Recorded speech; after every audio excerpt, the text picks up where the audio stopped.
ವಿವೇಕಾನಂದ ಸೂರೆಯೇ ಸಚ್ಚಿತ್ಸುಖ ಸ್ವರೂಪಾಯ ಸ್ವಾಮಿನೇ ತಾಪಹಾರಿಣಿ. ವೇದಿಕೆ ಮೇಲೆ ಉಪಸ್ಥಿತರಿರ್ತಕ್ಕಂಥ ಎಲ್ಲ ಯತಿಗಳಿಗೂ, ವೇದಿಕೆ ಮುಂಭಾಗದಲ್ಲಿ ಕೂತಿರ್ತಕ್ಕಂಥ ಎಲ್ಲ ಸಹೋದರ ಯತಿಗಳಿಗೂ, ಮಾತಾಜಿಯವರಿಗೂ, ಆತ್ಮೀಯರಾಗಿರ್ತಕ್ಕಂಥ ಆಧ್ಯಾತ್ಮಿಕ ಬಂಧುಗಳೇ, ನಾನು ತಿಳ್ಕೊಂಡಿದ್ದೆ ವೀರೇಶಾಂಜಿ ಇನ್ನೊಂದು 10 ನಿಮಿಷ ಮಾತಾಡ್ತಾರೆ ಅಂತ. ಎಷ್ಟು ಚೆನ್ನಾಗಿ ಅವರು ಮಾತಾಡ್ತಾಯಿದ್ರು ಅಂತಂದರೆ, ನಾವು ಅವರ ವಿಚಾರ ಲಹರಿಯಲ್ಲಿ ಸ್ವಾಮಿ ವಿವೇಕಾನಂದರ ಆ ಅದ್ಭುತವಾಗಿರ್ತಕ್ಕಂಥ ಜೀವನ ಸಂದೇಶದಲ್ಲಿ ನಮ್ಮ ತೇಲಿಸೇ ಬಿಟ್ಟರು. ಆಮೇಲೆ ನನಗೆ ಎಚ್ಚರ ಆಯಿತು, ನಾನು ಮಾತಾಡೋಕ್ಕಿದೆಯಲ್ಲಪ್ಪ ಇದು ಅಂತ, ಏನು ಮಾತಾಡೋದು ಈಗ ಅಂತ.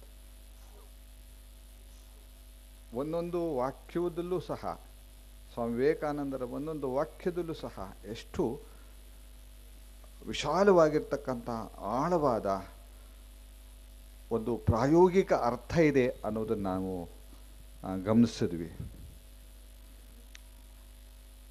ಅದಕ್ಕೆ ಅಂತ ಕಾಣುತ್ತೆ ಶ್ರೀರಾಮಕೃಷ್ಣರು ನರೇಂದ್ರನಾಥನ ಅಷ್ಟೊಂದು ಪ್ರೀತಿಸ್ತಾ ಇದ್ದರು. ಎಷ್ಟು ಪ್ರೀತಿಸ್ತಾ ಇದ್ದರು ಅಂತಂದರೆ, ನಿಜವಾಗಲೂ ಒಬ್ಬ ವ್ಯಕ್ತಿ ಇನ್ನೊಬ್ಬ ವ್ಯಕ್ತಿಯನ್ನು ಇಷ್ಟು ಆಳವಾಗಿ ಪ್ರೀತಿಸಬಹುದಾ? ಪ್ರಪಂಚದಲ್ಲಿ ಏನಾದರೂ ಇದಕ್ಕೆ ಸದೃಶವಾಗಿರ್ತಕ್ಕಂಥ ಇನ್ಯಾವುದೂ ಉದಾಹರಣೆಗಳಿದೆಯಾ? ಖಂಡಿತ ಕಾಣೋಕ್ಕೆ ಸಾಧ್ಯ ಇಲ್ಲ. ಯಾಕೆ ಸ್ವಾಮಿ ವಿವೇಕಾನಂದರನ್ನ, ನರೇಂದ್ರನನ್ನು ಅಷ್ಟು ಪ್ರೀತಿಸ್ತಾ ಇದ್ದರು? ಪುರಂದರದಾಸರು ಒಂದು ಕಡೆ ಹೇಳ್ತಾರೆ, ಅವರ ಒಂದು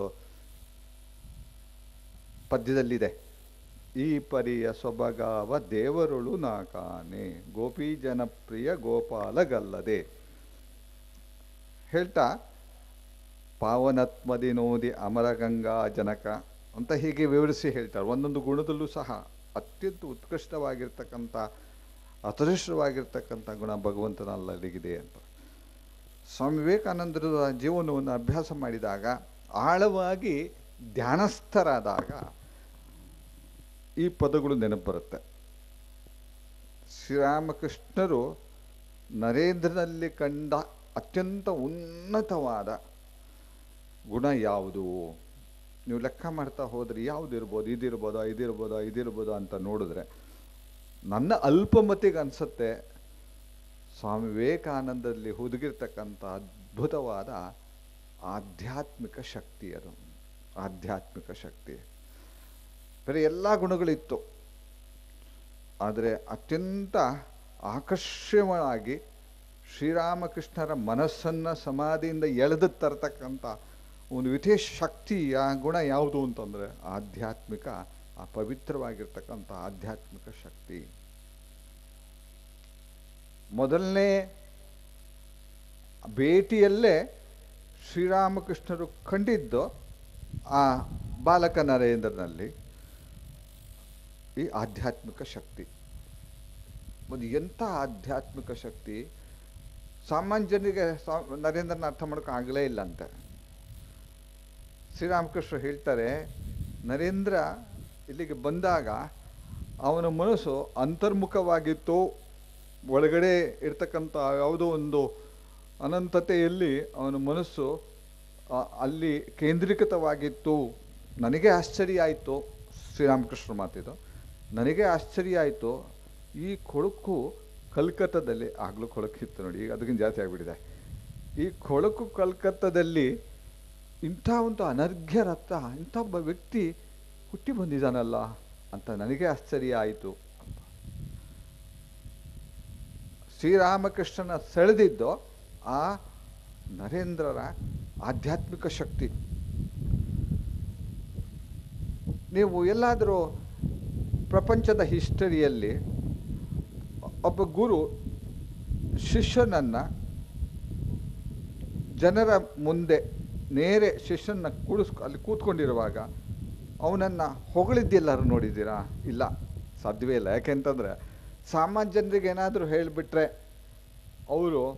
ಅವರ ಈಗೋ, ಅವರ ಅಹಂಕಾರ ಜಾಸ್ತಿ ಆಗಿಬಿಡುತ್ತೆ. ಹಾಗಾಗಿ ಹೊಗಳೋದಿಲ್ಲ. ಏನೋ ಹೇಳಬೇಕು ಅಂತಿದ್ರೆ ಹಿಂದೆ ಹೇಳ್ತಾರೆ, ನೋಡಿ ಎಷ್ಟು ಚೆನ್ನಾಗಿ ಇದಾನೋ ಅಂತ, ಒಳ್ಳೆ ಹಾಡ್ತಾನೆ ನೋಡಿ ಅಂತ. ಗುರು ಯಾವಾಗಲೂ ಕೇರ್ಫುಲ್.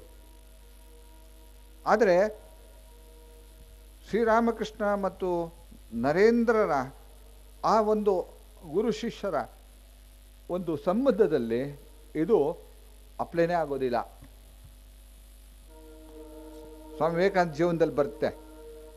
ಕೇಶವಚಂದ್ರ ಸೇನು ಇತ್ಯಾದಿ ಆಗಿನ ಕಾಲದ ದಿಗ್ಗಜಗಳು ಅಂತ ಹೇಳ್ಬೋದು. ಆಗ ಕೇಶವಚಂದ್ರ ಸೇನ್ ಅಂತ ಮಾತಾಡ್ತಾನೆ ಅಂತಂದರೆ ಆಗಿನ ಕಾಲದಲ್ಲಿ ಮೈಕಿಲ್ದಿರೋ ಸಮಯದಲ್ಲಿ ಸಾವಿರಾರು ಜನ ಸೇರ್ತಾ ಇದ್ರಂತೆ ಮೈದಾನದಲ್ಲಿ, ಸಾವಿರಾರು ಜನ ಸೇರ್ತಾ ಇದ್ರು. ಅವನ ಹೆಮ್ಮೆ, ಇನ್ನೊಂದು ಏನು ಹೆಮ್ಮೆ ಅಂತಂದರೆ, ಇಂಗ್ಲೆಂಡಿಗೆ ಹೋದಾಗ ಆಗಿನ ಕಾಲದ ರಾಣಿಯನ್ಗೆ ಕೈ ಕುಲ್ಕುದ್ನಂತೆ. ಅದೊಂದು ದೊಡ್ಡದು. ಆಗಿನ ಕಾಲದಲ್ಲಿ ಕೈ ಕುಲುಕೋದು, ರಾಣಿ ಹತ್ರ ಕೈ ಕುಲುಕೋದು ಸಾಮಾನ್ಯರಿಗೆ ಕೈ ಕುಲಕ್ಕೆ ಆಗೋದೇ ಇಲ್ಲ, ಹ್ಯಾಂಡ್ ಚೆಕ್ ಮಾಡೋಕ್ಕೆ ಆಗೋದಿಲ್ಲ. ಆ ಸಮಯದಲ್ಲಿ ಹೋಗಿ ಹೋಗಿ ಅವನು ಕೈ ಕುಲ್ಕಿದ್ದಾನೆ ಅನ್ನೋದೊಂದು ಹೆಬ್ಬಗಳಿಕೆ. ಒಂದು ಅಷ್ಟು ಫೇಮಸ್ ಆಗಿದ್ದ. ದಕ್ಷಿಣೇಶ್ವರದಲ್ಲಿ ಅವರು ಬಂದ ಕೂತ್ಕೊಂಡಿರುವಾಗ ನರೇಂದ್ರನನ್ನು ಕೂತಿರ್ತಾನೆ ಆ ಸಭೆಯಲ್ಲಿ, ನಮಗೆ ಕೂತಿರ್ತಾನೆ ಅಲ್ಲಿ. ಶ್ರೀರಾಮಕೃಷ್ಣರು ಅವರ ದೃಷ್ಟಿ ಆ ಕೂತಿರ್ತಕ್ಕಂಥ ಕೇಶವಚಂದ್ರಾದಿಗಳು ಅವರ ಮೇಲೆ ದೃಷ್ಟಿ ಬೀಳುತ್ತೆ. ತಕ್ಷಣ ಪಕ್ಕದಲ್ಲಿ ಕೂತಿರ್ತಕ್ಕಂಥ ನರೇಂದ್ರನ ಮೇಲೆ ದೃಷ್ಟಿ ಬೀಳುತ್ತೆ. ಅವರು ಎರಡು ಹೀಗೆ ನೋಡ್ತಾರೆ. ನೋಡಿದ ತಕ್ಷಣವೇ ಅವರು ಹೇಳಕ್ಕೆ ಆರಂಭ ಮಾಡ್ತಾರೆ, ನೋಡಿ ಓ ಇಲ್ಲಿ ಕೇಶವಚಂದ್ರ ಕೂತಿದ್ದಾನೆ, ವಿಜಯ ಅಲ್ಲಿ ಕೂತಿದ್ದಾನೆ, ನನಗೇನು ಕಾಣಿಸ್ತಾ ಇದೆ ಗೊತ್ತಾ, ನೋಡಿ ಇವರೆಲ್ಲೂ ಈ ಕಾಣ್ತಾ ಇರ್ತಕ್ಕಂಥ ಈ ಕೇಶವಚಂದ್ರ ಇವನು ಸಾಮಾನ್ಯ ವ್ಯಕ್ತಿ ಅಲ್ಲ. ಅವನು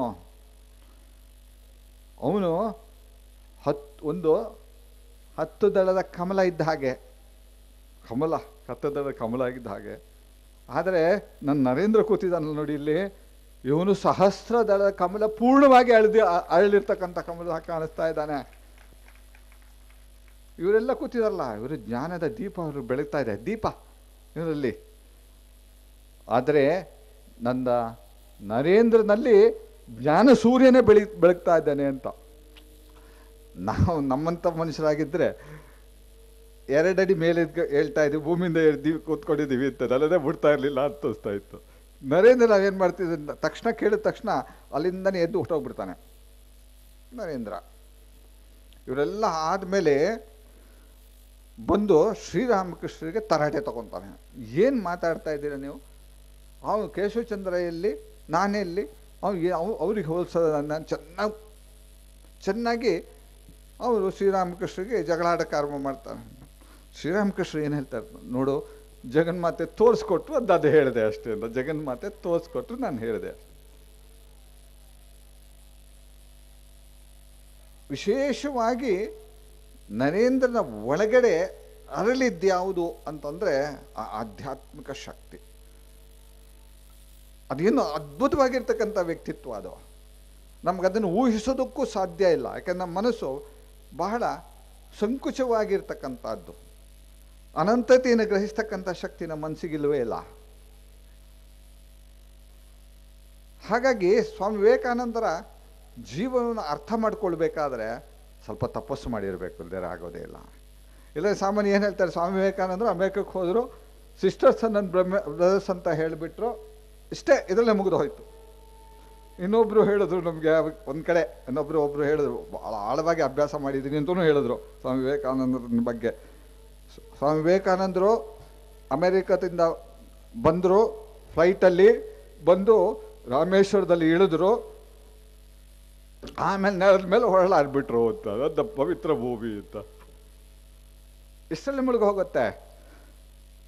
ನಿಜವಾಗಲೂ ಸ್ವಾಮಿ ವಿವೇಕಾನಂದರ ಆ ಆಧ್ಯಾತ್ಮಿಕ ವ್ಯಕ್ತಿತ್ವ ಇದೆಯಲ್ಲ, ಅದನ್ನು ಅರ್ಥ ಮಾಡಿಕೊಳ್ಬೇಕು ಅಂತ ಇದ್ದರೆ ಅದು ನಮ್ಮಂಥ ಸಾಧಾರಣವಾಗಿರ್ತಕ್ಕಂಥ ಮನಸ್ಸಿಗೆ ಅದು ಸಾಧ್ಯವೇ ಇಲ್ಲ ಅಂತ ಅನಿಸುತ್ತೆ. ಸಾಧ್ಯವೇ ಇಲ್ಲ. ನಾನು ಒಂದು ಸಣ್ಣ ಉದಾಹರಣೆ ಕೊಡ್ತೀನಿ ನೋಡಿ.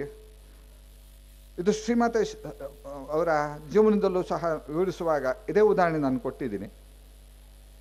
ಶ್ರೀರಾಮಕೃಷ್ಣರು 12 ವರ್ಷಗಳ ಕಾಲ ಪ್ರಪಂಚವೇ ಹಿಂದೆ ಕಂಡರಿಯದೇ ಇರತಕ್ಕಂಥ ಘೋರವಾದ, ಕಠೋರವಾದ, ನಾನಾ ವಿಧದ ಆಧ್ಯಾತ್ಮಿಕ ಸಾಧನೆಯನ್ನು ಮಾಡಿದರು. ಅದು ಎಷ್ಟು ಆ ಸಾಧನೆಗಳು ಎಷ್ಟು ಕಠಿಣವಾಗಿತ್ತು ಅಂತಂದರೆ, ಅದು ಸಾಮಾನ್ಯ ಜನರಿಗೆ ಅದು ಅರ್ಥ ಆಗೋಕ್ಕೂ ಸಾಧ್ಯ ಇಲ್ಲ, ಅಷ್ಟು ಕಠಿಣವಾಗಿರ್ತಕ್ಕಂಥ ಸಾಧನೆ ಮಾಡಿದ್ರು. ನಮ್ಮ ವೈಷ್ಣವ ರೀತಿಯಲ್ಲಿರ್ತಕ್ಕಂಥ ಸಾಧನೆಗಳು, ಶಾಕ್ತ ರೀತಿಯಲ್ಲಿರ್ತಕ್ಕಂಥ ತಂತ್ರ ಸಾಧನೆಗಳು, ಅದು ಸಾಲದು ಅಂತ ನಮ್ಮ ದೇಶ ಸಾಲದು ಅಂತ ವಿದೇಶದ ಬಂದಿರತಕ್ಕಂಥ ಸಾಧನೆ, ಧರ್ಮದ ಸಾಧನೆಯೂ ಸಹ ಮಾಡಿದ್ರು. ಆ ಸಾಧನೆ ಎಷ್ಟು ಎಷ್ಟು ಅದ್ಭುತವಾಗಿರ್ತಕ್ಕಂಥ ಆಧ್ಯಾತ್ಮಿಕ ಶಕ್ತಿ ಅದರ ಉಂಟಾಗಿತ್ತು ಅಂತಂದರೆ, ಅವರೇ ಹೇಳ್ತಾರೆ, ಈ ಮಥುರ ಭಾವದ ಸಾಧನೆ ಮಾಡುವಾಗ ಭಗವಂತನ ಕುರಿತಾಗಿರ್ತಕ್ಕಂಥ ವಿರಹ ಇದೆಯಲ್ಲ, ಕೃಷ್ಣನ ಕುರಿತಾಗಿರ್ತಕ್ಕಂಥ ಆ ವಿರಹ ಅವರ ಶರೀರದಲ್ಲಿರ್ತಕ್ಕಂಥ ಈ ಚರ್ಮವನ್ನೆಲ್ಲ ಸಹ ಕಪ್ಪು ಮಾಡಿಬಿಡ್ತಂತೆ. ಆ ಒಂದು ಶಕ್ತಿ, ಆ ಒಂದು ಜ್ವಾಲೆ, ನಾವು ಕೇಳಿರ್ಬೋದು, ಹಿಂದೆ ಎಲ್ಲ ತಪಸ್ ಮಾಡ್ತಾ ಇದ್ರಂತೆ, ಜ್ವಾಲೆ ಬರ್ತಾ ಇತ್ತಂತೆ, ಅದು ಆ ಕಡೆ ಇಂದ್ರನ ಅವರ ಸಿಂಹಾಸನ ಎಲ್ಲ ಬಿಸಿಯಾಗಕ್ಕೆ ಸ್ಟಾರ್ಟ್ ಆಯ್ತಂತೆ ಅಂತ, ಇದೆಲ್ಲ ಕಥೆಯನ್ನು ತಿಳ್ಕೊಂಬಿಟ್ಟಿದ್ದೀವಲ್ಲ. ಅವ್ರು ಹೇಳ್ತಾರೆ, ಅವರು ಸಾಧನೆ ಮಾಡಿ ಕೂತ್ಕೊಂಡ ಇರ್ತಕ್ಕಂಥ ಆ ಪಂಚವಟಿಯಲ್ಲಿರ್ತಕ್ಕಂಥ ಆ ಮರದ ಕೆಳಗಡೆ ಕೂತಿರುವಾಗ ಎಲೆಗಳು ಬಾಡಿ ಹೋಗ್ತಿತ್ತಂತೆ, ಅಷ್ಟು ಕಠೋರವಾಗಿತ್ತು ಅಂತ.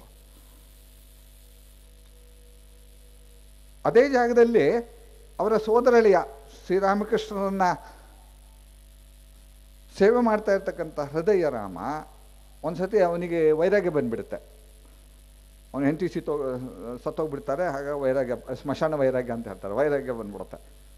ಅವನೇನು ನಾನು ಸಾಧನೆ ಮಾಡಬೇಕು, ಮಾಮನ ಥರ ನಾನು ಸಾಧನೆ ಮಾಡಬೇಕು ಅಂತ ಹೋಗಿ ಅವನು ಸಾಧನೆ ಮಾಡೋಕ್ಕೆ ಆರಂಭ ಮಾಡ್ತಾರೆ. ಶ್ರೀರಾಮಕೃಷ್ಣ ಗಮನಿಸಿ ಹೇಳ್ತಾರೆ, ನೀನೇನು ಮಾಡಬೇಕಾಗಿಲ್ಲಪ್ಪ, ನೀನೇನು ಮಾಡಬೇಕಾಗಿಲ್ಲ ಮಾರಯ್ಯ, ನಮ್ಮ ಭಾಷೆ ದಕ್ಷಿಣ ಕನ್ನಡ ಭಾಷೆಯಲ್ಲಿ, ನೀನು ಮಾರಯ್ಯ ಏನು ಮಾಡಬೇಕಾಗಿಲ್ಲ, ನೀನು ಇಲ್ಲಿ ಸೇವೆ ಮಾಡೋದು ಸಾಕು ಅಂತ. ಅವ್ನು ಕೇಳೋದಿಲ್ಲ. ಅವನು ಒಂದು ದಿವಸ ಹೋಗಿ ಶ್ರೀರಾಮಕೃಷ್ಣರು ಸಾಧನೆ ಮಾಡಿರ್ತಕ್ಕಂಥ ಆ ಮರದ ಕೆಳಗಡೆ ಕೂತ್ಕೊತಾನೆ, ಜಪ ಮಾಡ್ತೀನಿ ಅಂತ. ಕೂತಿದ್ದೇ ತಡ ಅವನು ಬೊಬ್ಬೆ ಹೊಡಿಯೋಕ್ಕೆ ಆರಂಭ ಮಾಡ್ತಾನೆ. ಮಾಮ ಮಾಮ ಮಾಮ ಅಂತ ಶ್ರೀರಾಮಕೃಷ್ಣರು ಕೇಳಿಸತ್ತೆ, ಓಡಿ ಬರ್ತಾರೆ. ಓಡಿ ಬಂದು ನೋಡ್ತಾರೆ, ಏನಾಯ್ತು ನಿನಗೆ? ಅದು ಏನೋ ಗೊತ್ತಿಲ್ಲ, ನನ್ನ ಮೈ ಮೇಲೆ ಈ ಕೆಂಡಗದ ರಾಶಿಯನ್ನು ಹಾಕಿದಾಗೆ ಉರಿತಾ ಇದೆ ಮೈಯೆಲ್ಲ ಅಂತ, ಉರಿತಾ ಇದೆ, ನಾನು ಕೂತ್ಕೊಳಕ್ಕಾಗ್ತಾ ಇಲ್ಲ, ಹೇಳೋಕ್ಕಾಗ್ತಾ ಇಲ್ಲ. ಶ್ರೀರಾಮಕೃಷ್ಣ ಬಂದು ನಾನು ಬೇಡ ಅಂತಂದ್ರೆ ಕೇಳಿಲ್ಲ ಅಂಥೇಳಿ ಅವನ ಹೃದಯನ ಸ್ಪರ್ಶ ಮಾಡ್ತಾರೆ. ಆಮೇಲೆ ಇನ್ನು ಈ ರೀತಿಗೆ ಏನು ಮಾಡಬೇಕಾಗಿಲ್ಲ, ಸುಮ್ಮನೆ ಸೇವೆ ಮಾಡು ಅಂತ ಕರ್ಕೊಂಬರ್ತಾರೆ. ಒಬ್ಬ ಸಾಮಾನ್ಯ ವ್ಯಕ್ತಿಗೆ ಶ್ರೀರಾಮಕೃಷ್ಣರು ಕೂತು ತಪಸ್ಸು ಮಾಡಿದ ಜಾಗದಲ್ಲಿ ಕೂತ್ಕೊಳಕ್ಕಾಗಲಿಲ್ಲ ಅಲ್ವಾ? ಹಾಗಾದರೆ ಶ್ರೀರಾಮಕೃಷ್ಣರ ಆ ಸಾಧನೆಯನ್ನು, ಪೂರ್ಣವಾಗಿರ್ತಕ್ಕಂಥ ಆ ಅದ್ಭುತ ಶಕ್ತಿಯನ್ನು ನರೇಂದ್ರನಾಥನಿಗೆ ಕಾಶಿಪುರದಲ್ಲಿ ಅವರು ಮುಂದೆ ಕೂರಿಸಿಬಿಟ್ಟು ಅದನ್ನು ಧಾರೆ ಎರೆದ್ರು. ಗೊತ್ತಾ ನಿಮಗೆ? ಧಾರೆ ಎರೆದ್ರು. ಅದನ್ನು ಸ್ವಾಮಿ ವಿವೇಕಾನಂದರು ಸ್ವೀಕರಿಸಿದ್ರು. ನೋಡಿ, ಸ್ವೀಕರಿಸಬೇಕಾದ್ರೆ ಸ್ವಾಮಿ ವಿವೇಕಾನಂದರ ಆಧ್ಯಾತ್ಮಿಕ ವೈಶಾಲ್ಯತೆಯನ್ನು ನೀವು ಅರ್ಥ ಮಾಡ್ಕೊಳ್ಬೋದು. ವೈಶಾಲ್ಯತೆ ಹೇಗಿತ್ತು ಅನ್ನೋದನ್ನ ಅರ್ಥ ಮಾಡ್ಕೊಳ್ಬೋದು. ಅದಕ್ಕೆ ಶ್ರೀರಾಮಕೃಷ್ಣ ಹೇಳಿದ್ರು, ಇಲ್ಲಿ ಕಾಣ್ತಕ್ಕಂಥ ಈ ಕೇಶವಾದಿಗಳೆಲ್ಲರೂ ಸಹ ಒಂದು ಸಣ್ಣ ಕೊಳ ಇದ್ದಾಗ ಕಾಣ್ತಾರೆ, ಪುಕ್ಕೂರು ಅಂತಾರೆ, ಸಣ್ಣದೊಂದು ಕೊಳ. ಆದರೆ ಈ ನರೇಂದ್ರನಾಥ ವಿಶಾಲವಾದ ಅನಂತ ಸಮುದ್ರದ ಹಾಗೆ ಅಂತ ಹೇಳಿದರು. ಅಷ್ಟೊಂದು ಅದ್ಭುತವಾಗಿರ್ತಕ್ಕಂಥ ಆಧ್ಯಾತ್ಮಿಕ ಶಕ್ತಿ, ಆ ವೈಶಾಲ್ಯತೆ ಅವರಲ್ಲಿತ್ತು. ಒಂದು ಸಣ್ಣದಾಗಿ ನೀವು ಗಮನಿಸಬೇಕು, ಸ್ವಾಮಿ ವಿವೇಕಾನಂದರ ಮನಸ್ಸು ಎಲ್ಲಿತ್ತು ಯಾವಾಗಲೂ ಅಂತಂದರೆ, ಅದು ಅನಂತತೆಯ ಬಾಗಿಲನ್ನು ತಟ್ತಾ ಇತ್ತು, ಸಮಾಧಿಯ ಬಾಗಿಲನ್ನು ತಟ್ತಾ ಇತ್ತು. ಸ್ವಾಭಾವಿಕವಾಗಿ ಅವರ ಮನಸ್ಸು ಆಂತರಿಕವಾಗಿ ಧ್ಯಾನಸ್ಥ ಆಗ್ತಾ ಇತ್ತು, ಅದು ತಟ್ತಾ ಇತ್ತು. ಆದರೆ ಬಾಗಿಲಿಗೆ ಬೀಗ ಹಾಕ್ಬಿಟ್ಟಿದ್ರು, ಶ್ರೀರಾಮಕೃಷ್ಣ ಬೀಗ ಹಾಕಿಟ್ಕೊಂಡ್ಬಿಟ್ಟಿದ್ರಲ್ಲ, ಹಾಗಾಗಿ ಓಪನ್ ಆಗ್ತಾ ಇರಲಿಲ್ಲ. ಆದರೂ ಸಹ 2-3 ಸರಿ ಅಮೇರಿಕದಲ್ಲಿ 2 ಅಥವಾ 3 ಸಲ ಅವರಿಗೆ ಆ ನಿರ್ವಿಭಾಗದ ಸಮಾಧಿಯ ಅನುಭವ ಆಗಿದೆ. ಅದಾಗಿದೆ. ಅವರ ಮನಸ್ಸು ಯಾವಾಗಲೂ ಸಹ ಉನ್ನತವಾಗಿ ಹರಿತಾ ಇತ್ತು. ಅದು ಊರ್ಧ್ವರೇತಸ್ ಅಂತ ಹೇಳ್ತಾರೆ, ಶಿವನಿಗೆ ಊರ್ಧ್ವರೇತಸ್ ಅಂತ. ಮನಸ್ಸು ಯಾವಾಗಲೂ ಅನಂತತೆ ಕಡೆ ಅಂತ, ಅದು ಕೆಳಗಡೆ ಬರ್ತಾ ಇರಲಿಲ್ಲ. ಸ್ವಾಮಿ ವಿವೇಕಾನಂದರ ಮನಸ್ಸು ಹಾಗೆ ಅಷ್ಟೊಂದು ಪವಿತ್ರವಾಗಿ ಸದಾಕಾಲ ಅನಂತತೆಯನ್ನು ಕಡೆ ಹೋಗ್ತಾ ಇತ್ತು. ಆದರೆ ಶ್ರೀರಾಮಕೃಷ್ಣರು ಬಿಡ್ತಾ ಇರಲಿಲ್ಲ, ಅದನ್ನು ಕೆಳಗಡೆ ತರ್ತಾ ಇದ್ರು. ಮಾತ್ರ ಅಲ್ಲ, ಒಂದು ಸಣ್ಣದೊಂದು ಘಟನೆಯನ್ನು ನಮ್ಮ ಮುಂದೆ ಇಟ್ಟುಬಿಟ್ಟು ನಾನು ಮಾತಾಡ್ತೀನಿ, ಮುಂದೆ ನನ್ನ ಮಾತನ್ನು ಮುಗಿಸ್ತೀನಿ. ಅಮೆರಿಕದಲ್ಲಿ ಹೋದಾಗ ಅನೇಕ ವ್ಯಕ್ತಿಗಳ ಸಜ್ಜನರ ಒಂದು ಸಂಪರ್ಕ ಆಯಿತು. ಹೀಗೆ ಹೇಳ್ಬೋದು, ಸಜ್ಜನರಿಗೆ ಆ ಪವಿತ್ರ ಆಗಿರ್ತಕ್ಕಂಥ ಸ್ವಾಮಿ ವಿವೇಕಾನಂದ ಸಂಪರ್ಕ ಆಯಿತು. ಅವರ ಅನುಭವಗಳನ್ನು ಕೆಲವು ಕಡೆ ಅವರು ಹೇಳಿದ್ದಾರೆ. ಒಬ್ಬರು ಬರೀತಾರೆ, ಸ್ವಾಮಿ ವಿವೇಕಾನಂದರು ಅವ್ರ ಮನೇಲಿ ಇರ್ತಾರಲ್ಲ, 3-4 ದಿವಸ ಇರ್ತಾರೆ. ಅವರು ಇನ್ನೊಬ್ಬರಿಗೆ ಪತ್ರ ಬರೆದಿದ್ದಾರೆ. ಅವರು ಜಾನ್ ರೈಟ್ ಅಂತ ಇದ್ದಲ್ಲ, ಅವರ ಸೊಸೆ ಅಂತ ಕಾಣುತ್ತೆ, ಅವಳು ಅಲ್ಲಿ ಬಂದಿರ್ತಾರೆ. 3 ದಿವಸ ಇರ್ತಾರೆ. ಒಂದು ಪತ್ರ ಬರೀತಾರೆ, ನಮಗೆ ನಮ್ಮ ಮನೆಯಲ್ಲಿ ಸಾಕ್ಷಾತ್ ಕ್ರೈಸ್ಟ್ ಬಂದಿದ್ದಾಗ ಅನುಭವ ಆಯಿತು ನಮಗೆ ಅಂತ. 3 ದಿವಸ ಭಗವಂತನೇ ನಮ್ಮ ಮನೆಗೆ ಬಂದಿದ್ದ ಅನುಭವ ಆಯಿತು ಅಂತ ಹೇಳ್ತಾರೆ. ಆ ಪವಿತ್ರತೆ. ಒಂದು ಬಾರಿ ಸ್ವಾಮಿ ವಿವೇಕಾನಂದರು, ಇದು ಇಂಗ್ಲೆಂಡಲ್ಲಿ ಅಂತ ಹೇಳ್ತಾರೆ, ಕೆಲವು ಸನ್ ಫ್ರಾನ್ಸಿಸ್ಕೋದಲ್ಲಿ ಅಂತ ಹೇಳ್ತಾರೆ, ಈ ಘಟನೆ ನಡೆದಿರ್ತಕ್ಕಂಥ ಒಂದು ಘಟನೆ. ಸ್ವಾಮಿ ವಿವೇಕಾನಂದರ ಎಂಥ ಶಕ್ತಿ ಎಷ್ಟಿತ್ತು ಅವರಲ್ಲಿ, ಎಂಥ ಅದ್ಭುತವಾಗಿರ್ತಕ್ಕಂಥ ಶಕ್ತಿ, ಆಧ್ಯಾತ್ಮಿಕ ಶಕ್ತಿ ಅವ್ರು ಎಷ್ಟಿತ್ತು ಅನ್ನೋದಕ್ಕೆ ಒಂದು ಸಣ್ಣ ಉದಾಹರಣೆ ಹೇಳ್ಬಿಡ್ತೀನಿ ನಾನು. ಸ್ವಾಮಿ ವಿವೇಕಾನಂದರು ಒಂದು ಕಡೆ ಪ್ರವಚನ ಮಾಡೋದಕ್ಕೆ ಕರೆದಿರ್ತಾರೆ. ಪ್ರವಚನ ಮಾಡ್ತಾ ಮಾಡ್ತಾ ಅದು ವೇದಾಂತದ ಬಗ್ಗೆ ಮಾತಾಡ್ತಾ ಇರ್ತಾರೆ. ಸುಮಾರು 300, 400, 500 ಜನ ಕೂತ್ಕೊಂಡಿದ್ದಾರೆ. ಸ್ವಾಮಿ ವಿವೇಕಾನಂದರು ಮಾತಾಡ್ತಾ ಇದ್ದಾರೆ. ಸುಮಾರು ಒಂದು 40-50 ನಿಮಿಷ ಆದ ಮೇಲೆ ಎಲ್ಲರೂ ಸ್ವಾಮಿ ವಿವೇಕಾನಂದರ ಮಾತಿನಲ್ಲಿ ಮುಳುಗ್ಬಿಟ್ಟಿದ್ದಾರೆ. ಅರ್ಧಕ್ಕೆ ನಿಲ್ಲಿಸ್ಬಿಡ್ತಾರೆ. ಅರ್ಧಕ್ಕೆ ನಿಲ್ಲಿಸಿ ಹಾಗೆ ಹೊರಗಡೆ ಬಂದ್ಬಿಡ್ತಾರೆ, ನೇರೆ ಬಂದ್ಬಿಡ್ತಾರೆ. ಸ್ವಾಮಿ ವಿವೇಕಾನಂದರನ್ನ ಅವರ ಯಾರ ಮನೇಲಿ ಉಳ್ಕೊಂಡಿದ್ರು ಆ ಮನೆಯ ಯಜಮಾನತಿ ಅವರು ಸಹ ಬರ್ತಾರೆ. ಬಂದು ಒಂದು ಗಾಂಭೀರ್ಯವಾಗಿರ್ತಕ್ಕಂಥ ಸ್ಥಿತಿಯಲ್ಲಿ ಸ್ವಾಮಿ ವಿವೇಕಾನಂದರು ಇರ್ತಾರೆ. ಸ್ವಾಮಿ ವಿವೇಕಾನಂದ ಬಂದು ಕೂತ್ಕೊಂಡು ಸ್ವಲ್ಪ ಹೊತ್ತಾದಮೇಲೆ ಆ ಒಡತಿ ಕೇಳ್ತಾರೆ, ಸ್ವಾಮೀಜಿ, ಇವತ್ತು ನಿಮ್ಮ ಪ್ರವಚನ ಅದ್ಭುತವಾಗಿತ್ತು, ನಾವು ಎಲ್ಲಿದ್ದೀವಿ ಅಂತ ನಮಗೆ ಗೊತ್ತಾಗ್ತಾ ಇರಲಿಲ್ಲ, ಯಾಕೆ ಅರ್ಧಕ್ಕೆ ನಿಲ್ಲಿಸ್ಬಿಟ್ರಿ ನೀವು ಅಂತ ಕೇಳ್ತಾರೆ. ಸ್ವಾಮಿ ವಿವೇಕಾನಂದರು ಹೇಳ್ತಾರೆ, ನಾನು ಮಾತಾಡ್ತಾ ನನ್ನ ಗಮನವನ್ನು ಹರಿಸಿದೆ ಆ ಕಡೆ ಸಭಿಕರ ಮೇಲೆ. ನಾನು ನೋಡ್ತೀನಿ ಅವ್ರ ಮನಸ್ಸು, ಎಲ್ಲರ ಮನಸ್ಸು ಅನಂತತೆಯಲ್ಲಿ ಮುಳುಗ್ತಾ ಇರುವಾಗ ಅಷ್ಟು ಸ್ಥಿತಿಗೆ ಏರ್ಬಿಟ್ಟಿತ್ತು. ತಕ್ಷಣ ನನ್ನ ಗುರುಗಳು ಹೇಳಿದ ನನಗೆ ನೆನಪು ಬಂತು, ಯಾರ ಭಾವವನ್ನು ಸಹ ಹಾಳು ಮಾಡಬೇಡ, ಅವರವರ ಭಾವಕ್ಕೆ ತಕ್ಕಂತೆ ಅವ್ರ ಪ್ರಯತ್ನದಿಂದ ಮೇಲೆ ಬರಬೇಕು ಅಂತ. ಹಾಗಾಗಿ ನಾನು ನಿಲ್ಲಿಸಿ ಬಂದುಬಿಟ್ಟೆ ಅಂತ. ಯೋಚನೆ ಮಾಡಿ, ನೆರೆದ 400-500 ಜನರ ಮನಸ್ಸನ್ನು ಪವಿತ್ರಗೊಳಿಸಿ, ಮಣ್ಣಿನ ಮುದ್ದೆ ಹಾಗೆ ಪವಿತ್ರಗೊಳಿಸಿ ಅನಂತತೆ ಕಡೆಗೆ ತಗೊಂಡು ಹೋಗಬೇಕಾದ್ರೆ ಇದು ಸಾಮಾನ್ಯನಾಗಿರ್ತಕ್ಕಂಥ ಒಬ್ಬ ಸಂತನಿಗೆ ಸಾಧ್ಯ ಇಲ್ಲ. ಅತ್ಯಂತ ಶ್ರೇಷ್ಠ ಮಟ್ಟದ ಭಗವಂತನ ಸ್ವರೂಪ ಆಗಿರ್ತಕ್ಕಂಥ, ಶಿವನ ಸ್ವರೂಪ ಆಗಿರ್ತಕ್ಕಂಥ ವ್ಯಕ್ತಿ ಮಾತ್ರ ಸಾಧ್ಯ. ಅದು ಅಂಥ ವ್ಯಕ್ತಿತ್ವ, ಆಧ್ಯಾತ್ಮಿಕ ವ್ಯಕ್ತಿತ್ವ ಸ್ವಾಮಿ ವಿವೇಕಾನಂದರಲ್ಲಿತ್ತು. ನಾವು ಪುಸ್ತಕ ಓದ್ತೀವಿ, ಜೀವನ ಚರಿತ್ರೆ ಓದ್ತೀವಿ, ಅದು ಕಥೆ ಥರ ಓದ್ಬಿಡ್ತೀವಿ. ಅದೇ ಪ್ರಾಬ್ಲಮ್ ನಮ್ಗೊಂದು, ಕಥೆ ಥರ. ಕಥೆ ಓದೋದು ಬೇರೆ, ಆದರೆ ಸ್ವಾಮಿ ವಿವೇಕಾನಂದರ ಜೀವನ ಓದಬೇಕಾದ್ರೆ ಕಥೆ ಓದಿದ ಹಾಗೆ ಓದಬಾರದು. ಯಾಕೆಂದರೆ ಅವರ ಜೀವನದ ಪ್ರತಿಯೊಂದು ಘಟನೆಯಲ್ಲೂ ಸಹ ವಿಶೇಷವಾಗಿರ್ತಕ್ಕಂಥ ಆಳವಾದ ಅರ್ಥ ಇದೆ, ಅನುಭವ ಇದೆ ಅದರಲ್ಲಿ. ಮಾತ್ರ ಅಲ್ಲ, ಜಗತ್ತಿಗೆ ಅದು ದಾರಿ ತೋರಿಸ್ತಕ್ಕಂಥ ಬೆಳಕಾಗಿದೆ. ಇದನ್ನು ಗಮನಿಸಬೇಕು, ದಾರಿ ತೋರಿಸುವ ಬೆಳಕಾಗಿದೆ ಅನ್ನೋದು ನಾವು ನೆನಪಿಟ್ಕೊಳ್ಬೇಕು. ಅವರು ಸುಮ್ಮನೆ ಬಂದಿದ್ದಲ್ಲ, ಅವರು ಆಕಸ್ಮಿಕವಾಗಿ ನಾವು ಬಂದ ಹಾಗೆ ಪ್ರಪಂಚಕ್ಕೆ ಕರ್ಮವನ್ನು ಹೊತ್ತುಕೊಂಡು ಬಂದಂತಲ್ಲ. ಅವರು ಜಗತ್ತಿನ ಉದ್ಧಾರಕ್ಕೋಸ್ಕರ ಬಂದ ವ್ಯಕ್ತಿ ಅಂತ ಶ್ರೀರಾಮಕೃಷ್ಣರೇ ಯಾರ ಬಾಯಿಂದ ಸದಾಕಾಲ ಸತ್ಯ ಹೊರಬರ್ತಾ ಇತ್ತೋ ಅಂತ ಶ್ರೀರಾಮಕೃಷ್ಣರೇ ಹೇಳ್ತಾರೆ, ಜನಸಾಮಾನ್ಯರ ಉದ್ಧಾರಕ್ಕೋಸ್ಕರ ನೀನು ಶರೀರ ತಗೊಂಡು ಬಂದಿದ್ಯಾ, ಜಗತ್ತಿಗೆ ನೀನು ಬೆಳಕು ಕೊಡ್ತೀಯಾ ಅಂತ ಶ್ರೀರಾಮಕೃಷ್ಣ ಬರೆದು ಕೊಟ್ಟು ಹೋಗಿದ್ದಾರೆ, ಬರೆದಿದ್ದಾರೆ. ಶ್ರೀರಾಮಕೃಷ್ಣ ಬರೆದಿದ್ದಾರೆ. ಕಾಶಿಪುರದಲ್ಲಿ ಹೇಳಿದಾಗ ನೀನು ಜಗತ್ತಿಗೆ ನೀನು ದಾರಿ ತೋರಿಸಬೇಕು ಅಂತ ಹೇಳಿದಾಗ ಸ್ವಾಮಿ ವಿವೇಕಾನಂದರು ಒಪ್ಪೋದಿಲ್ಲ. ನರೇಂದ್ರ, ನೀವೇ ಹೇಳಿದ್ದೀರಾ, ಭಗವಂತನಿಂದ ಯಾರು ಅಪ್ಪಣೆ ಪಡೆದಿದ್ದಾರೋ, ಪರ್ಮಿಷನ್ ಪಡೆದಿದ್ದಾರೋ ಅಂಥ ವ್ಯಕ್ತಿಗೆ ಮಾತ್ರ ಅದು ಸಾಧ್ಯ ಅಂತ.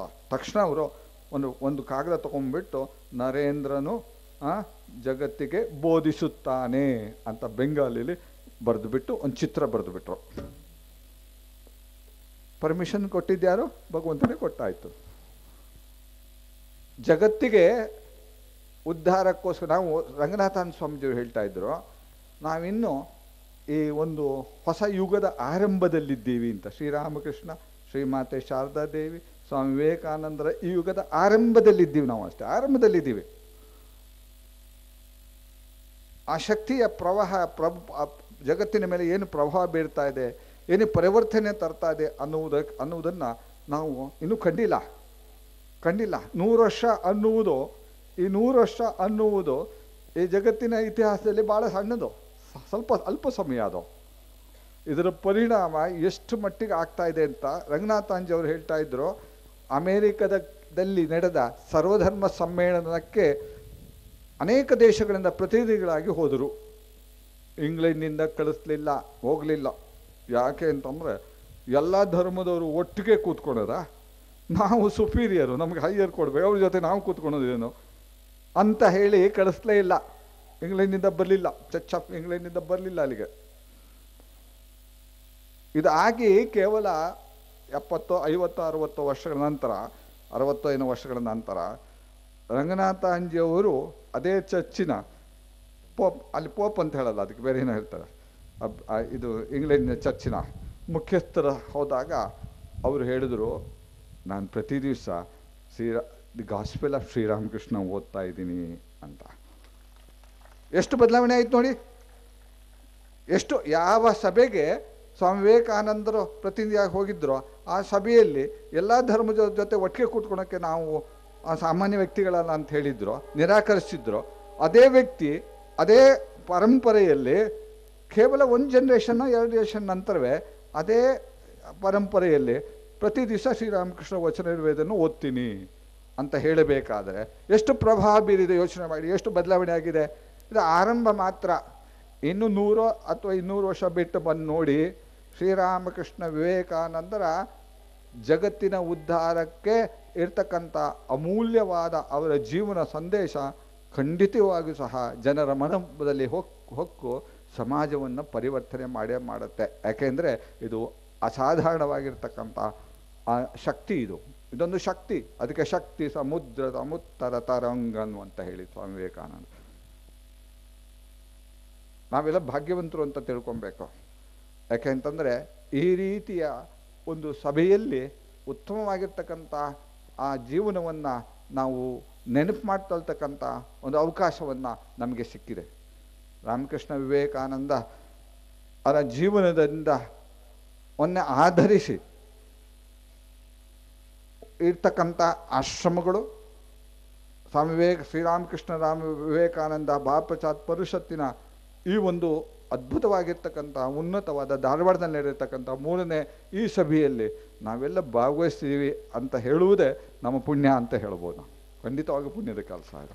ಎಲ್ಲಿ ಸಿಕ್ಕತ್ತೆ ಒಳ್ಳೆಯ ವಿಷಯಗಳನ್ನು ನಿಮ್ಗೆ ಕೇಳೋದಕ್ಕೆ? ಎಲ್ಲಿ ಸಿಕ್ಕತ್ತೆ? ಎಲ್ಲಿ ನೋಡಿ ನೀವು ಕತ್ಗೆ ಹಾಕಿ ನೀವು ಕಾಣುವುದೆಲ್ಲೂ ಸಹ ಅಶುದ್ಧವಾಗಿರ್ತಕ್ಕಂಥ ಬೇಡದೇ ಇರ್ತಕ್ಕಂಥ ವಿಷಯಗಳನ್ನು ನಾವು ಕೇಳ್ತೀವಿ. ಇಷ್ಟು ಉನ್ನತವಾದ ಇಲ್ಲಿ ಭಾಗವಹಿಸುವುದು ಸುಲಭವಾಗಿ ಎಲ್ಲರಿಗೂ ಸಿಕ್ಕೋದಿಲ್ಲ. ಅವಕಾಶ ನಮಗೆ ಸಿಕ್ಕಿದೆ ಇವತ್ತು. ಅದಕ್ಕೆ ಕಾರಣ ಏನು ಅಂತಂದರೆ ಅಪೂರ್ವವಾಗಿರ್ತಕ್ಕಂಥ ಅಹೇತುಕವಾಗಿರ್ತಕ್ಕಂಥ ಭಗವಂತನ ಪ್ರೀತಿ ನಮ್ಮ ಮೇಲೆ, ಅನುಗ್ರಹ ನಮ್ಮ ಮೇಲೆ ಇದೆ ಅನ್ನೋದರಲ್ಲಿ ಸಂಶಯ ಇಲ್ಲ. ನಾವೆಲ್ಲರೂ ಧನ್ಯರು ಅಂತ ಭಾವಿಸ್ಕೊಳ್ತಾ ಪುನಃ ದಿವ್ಯತೆಯ ಪಾದಕ್ಕೆ ನಾವು ಸ್ಮರಣೆ ಮಾಡೋಣ, ನಮಸ್ಕರಿಸೋಣ. ಅವರ ಅನುಗ್ರಹ ನಮ್ಮಲ್ಲಿ ಇರಲಿ.